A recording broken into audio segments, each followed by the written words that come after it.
የኛ ዘመዶች እኮ አራዊት እንስሳት አልነበረም። ዘመዶቻችን መላእክት ነበሩ። አዛመደን በልደቱ መጥቶ ዮም አሃደ መሬተ ኮኑ መላእክት ወሰብ ከመ ይሰብህዎ ለክርስቶስ ንጉሥ በቃለ አሚን። ንጉሥ ክርስቶስን ያመሰግኑት ዘንድ ሰውና መላእክት ዛሬ አንድ መንጋ ሆኑ። እስሶ ለገብር ካለ ቅዱስ ዳዊት ጠፍቷል ባሪያህን ፈልገው፣ እንደ ጠፋ በግ ጠፍተን ነበርና እየበላን የጠፋነውን አብልቶ መለሰን። ጠፍተን ነበረ በእውነት ማለት ነው። የወንጌልን ብርሃን አበራለን፣ ድንቁርናችንን አጠፋን። ወዳጁ ወከመ ብእሲ ዘተሃጦ ፍቅሩ ይላል ቅዱስ ዮሐንስ አፈወርቅ። ወዳጁ ሩቅ ሀገር እንደሄደበት ሰው እስካገኘው ድረስ ተከትሎ እንደሚሄድ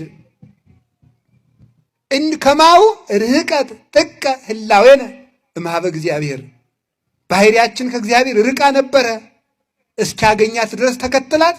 ወሶበ ረከባ ጾራዲ በመትከፍቱ፣ ባገኛትም ጊዜ በትከሻው ተሸከመ። እንዲህ አድርጎ ነው የፈለገን። ይህንን ስጋችን በአየር ላይ አላስቀመጠውም። ይህንን ስጋችን በደመና አላስቀመጠውም።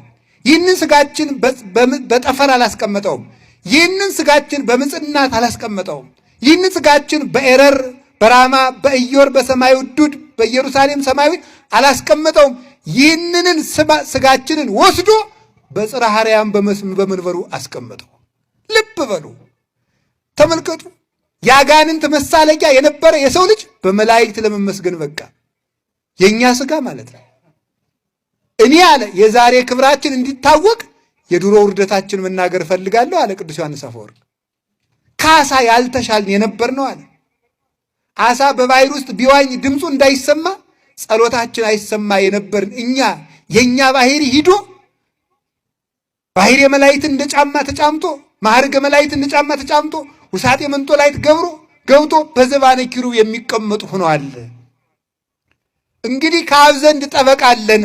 ምን ማለት ነው? ከአብ ዘንድ ጠበቃ አለን፣ የሚፈርድልን ወመምህር ዘይትቃወም ለነ፣ የሚከራከርልን ምጽናተ ቅጽርነ፣ አምባ መጠጊያችን፣ ተገልጠው ከሚመጡ ጠላቶቻችን፣ ሰይፍ ይዘው ዘገር ነቅንቀው ከሚመጡ ጠላቶቻችን ኢትፍርህዎሙ ለእለ ይቀትሉ ሥጋክሙ ወለነፍስክሙሰ ይክሉ ቀቲሎታ፣ ሥጋችሁን የሚገላችሁን አትፍሩ ብለሃል ብለን የምንጠበቅበት ረቀው ከሚመጡ ጠላቶቻችን ካጋንንት ስሞን ስኢለ ሰአለ ሰይጣን ከመያንፍስክሙ ወያንስስክሙ ወያንሰ፣ ተመልከቱ ጸለይኩ ከመይድክም ሃይማኖትክሙ፣ ሃይማኖታችሁን እንዳይደክም እኔ ኤሎሄ ኤሎሄ አልኩላችሁ ብሎ ረቀው ከሚመጡ ጠላቶቻችን ካጋንንት አስመስለው ከሚመጡ ጠላቶቻችን ከመናፍቃን ታቀውኪ የማሐሳባን እለ ይመጽኡ በአልባሰ አባግዕ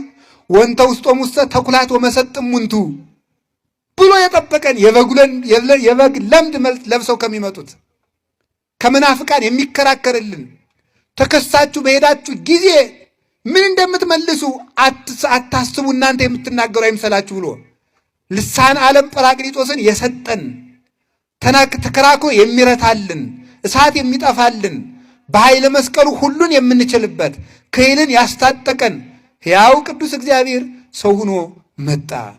አንድነቱን ሦስትነቱን ገለጠልን። ያላየነውን አምላክ አየነው።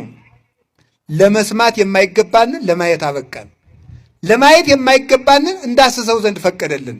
ለመዳሰስ የማይገባንን እንበላውን ጠጣው ዘንድ ፈቀደልን። እንዲያድርብንም ፈቀደ። ከእኛ ቤትም አደረ። እሱን መምሰልን ሰጠ። እሱ ሰው ሆነ፣ እኛን እሱን አስመሰለን። እንዲህ አድርጎ ለዓለም ሁሉ